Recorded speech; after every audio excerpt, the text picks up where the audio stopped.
Hi, my name is Savannah Logsdon. I am the creator of My Name is Barry, and you are watching the making of.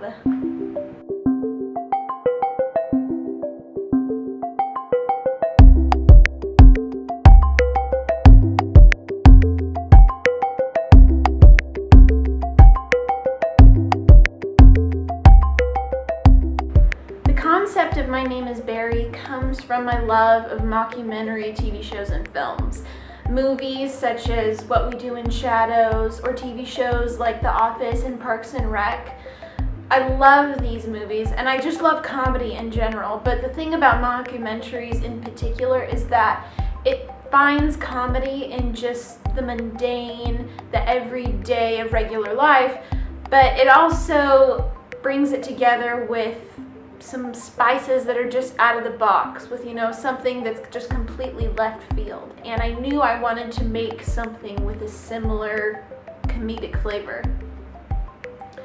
Now, the relationship between Hogan and Barry, I drew a lot of influence from my own relationship with my dad. Of course, my relationship with my dad's a lot better than theirs is, but I could really relate to just the general idea of having a big, boisterous character of a parent that sometimes more or less embarrasses you in public situations. And I feel it's generally a universal feeling that a lot of people experience. My dad himself is a big character, and I definitely was inspired by my own father for Hogan's performance.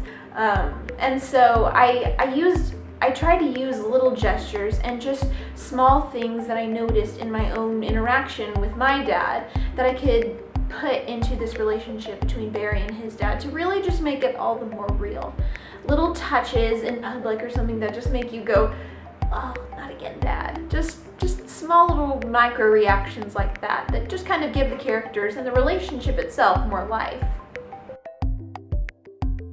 Since one of the main topics of my film is cartoons and our real life perception of cartoon people, I had a vast array of cartoon design tropes to kind of pick and choose from. So I definitely had fun experimenting with all these kind of different styles I could take this character. But after a while of developing, I thought, what kind of style is going to best convey the more subtle comedy that I'm going for? And that's what led me to the Muppets. Jim Henson is a personal hero of mine, and I have loved the Muppets and all things Muppety since I was a little girl.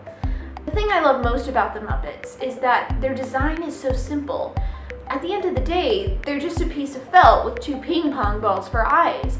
And yet, the way they look at the camera and engage the audience gives such life to these puppets. And they're able to just with a single look convey just the most hilarious subtle expressions. And so I decided to go with more Muppet looking designs in hopes that that kind of look would be able to capture those subtle looks that I wanted to go for. One thing I wanted to keep in mind when drawing these two polar opposite identities was that at the end of the day, they're not enemies. It's not an intense conflict, but they're family. At the end of the day, they still love each other, and there's still a relationship at stake. And so I didn't want these designs to be so contrasting that they were hostile towards one another and that they competed against each other. But rather, I wanted them to complement each other because they're both family. They're going to have the same family traits, and yet at the same time, their personalities have to show through their designs.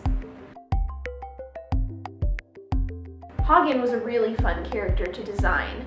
Now, his name actually has an interesting origin. My grandma, one of my grandmothers is German, and she had a brother named Hogan, and in all the stories she writes, she always has a little side character named Hogan to pay homage to her brother. So, as kind of a testament to my old German uncle, his name's Hogan. Now, the execution of this was probably the most difficult part of the film because I wasn't very literate when it came to compositing live action and animation together. However, I was so passionate about the idea of a character living in the real world that I knew this was the route I had to go. And even though I wasn't exactly sure how I was going to execute it, I knew that because I was so passionate about it, if I just dove right into it, then I could find my footing and I could figure it out for myself. I talked to the department head about it, and he said that he could contact the film department and see if some students from the film school would be willing to help me out with the filming aspect of my movie. And these guys were just the biggest help I could ask for. They just had that perfect eye for stuff that I would go otherwise unnoticed had I just been working by myself, and it really gave me someone to bounce ideas off and someone to kind of hold my hand and really teach me about live action film. Because even though I'm confident in my animation skills, I'm not as confident holding a camera. The live action filming was tricky because my characters are interacting with the world around them. They're moving door handles, they're talking to people, they're reading books, and so we had to solve these problems on the spot of how they were going to interact with the environment convincingly. Most of the illusions that we did were used with fishing wire, and we tied fishing wire to door handles and to book pages, and from off screen manipulated them so that later on I could put on an animated character on top and viewers would be none the wiser. I think the end product really turned out the way I pictured it, and I'm really proud of the way that illusion really comes to life. Another technique we used for imitating the illusion that the character existed in real life was the use of a green screen suit. I bought this full body, head to toe green screen suit for one of my camera assistants to wear. This helped for the scenes where Barry interacted with live action people. That way the real life actors would have a subject to actually look at. I think a really big part of convincing audiences that there is life on screen is in eye contact. And so I really wanted to make sure that my actors had a good focus point so that the eye contact between he and the character could be authentic. Also, another way this green man was handy was in just interacting with the actors, because Barry's father shakes a coworker's hand, and pantomiming just doesn't have the same effect because there's not a genuine weight to it. There's not a genuine movement in the arm. But with the use of the green man, there's an actual handshake going on, so that when the character is added in post, then that weight is convincing, and I think it comes across really well in the end result. The soundtrack for this movie is was actually a collaboration between me and students from the audio production at LaSalle. I made a playlist that is all music that I think Barry would listen to give to these students for inspiration, as well as kind of a general sound idea of what I pictured for this mockumentary. Thanks to their talent, my mockumentary just kind of has that extra touch, that little extra sizzle to it that kind of makes the project come alive. Hi everyone, my name is John Ricardo, and I did the voice for Barry on the film My Name is Barry. This is my first time doing anything like this before. I'd never done an animated movie, I'd never done a voiceover or anything like that, so this was really exciting for me to do. Unlike any theater or something I had done in the past, this has a completely sort of different schedule. Then you just record all of your lines at once. I never met a single other actor in the film, which was interesting because all of your acting choices you had to sort of make independently and together in an organic way, which I think is very difficult to do. And it's something that you really don't have to struggle with or think about in any other sort of artistic medium. And I think that's really interesting, and I congratulate her for that. I had always imagined Barry's voice in my head.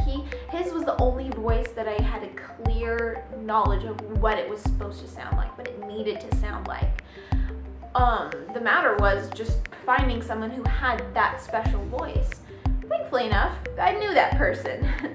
John Ricardo lives in the United States, So it seemed a little tricky at first trying to find a way to get his recording done, but he came to visit me in December, and during that time we were able to get all of his recording takes, and I really think his performance, his voice is Barry's voice. There's no acting to it really, because I feel the voice fits the character so much that you almost, you forget that there's an actor behind it because it's just Barry.